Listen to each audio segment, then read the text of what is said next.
সবাইকে very good morning. আজকে এসেছি একদম নতুন রেসিপি নিয়ে। হঠাৎ করে বাড়িতে গেস্ট চলে আসলে মাথায় কিন্তু চিন্তা হয়। ভাবছিলাম কি রান্না করে খাওয়াবো, তখনই মাথায় এই রেসিপিটি এলো।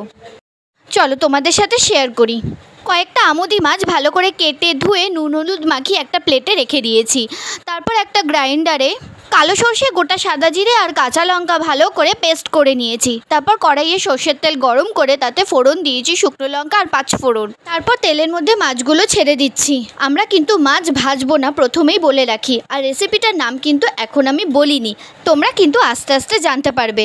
মাছগুলো দিয়ে ওপর থেকে পেস্টটা দিয়ে দিচ্ছি। তাতে সামান্য পরিমাণ জল দিয়ে মাছগুলো ভালো করে ডুবিয়ে দিচ্ছি যাতে ফুটে আসে। একদম ছোট রেসিপি, কম সময় রেসিপি। আর ওপর থেকে কাঁচা লঙ্কা আর সর্ষের তেল ছড়িয়ে দিয়ে ঢাকা দিয়ে রেখেছি। তারপর ফুটে আসলে সার্ভ করা যাবে। তোমরা প্লিজ বাড়িতে একবার ট্রাই করো। একদম ঘরোয়া উপকরণ, সব কিছু বাড়িতেই থাকে।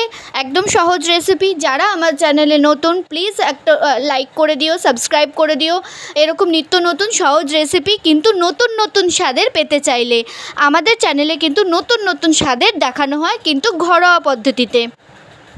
দেখো আমার রান্না কিন্তু কমপ্লিট। প্লিজ ভিডিওটা পছন্দ হলে একটা লাইক করে দিও, সাবস্ক্রাইব করে দিও আর আমায় জানিও।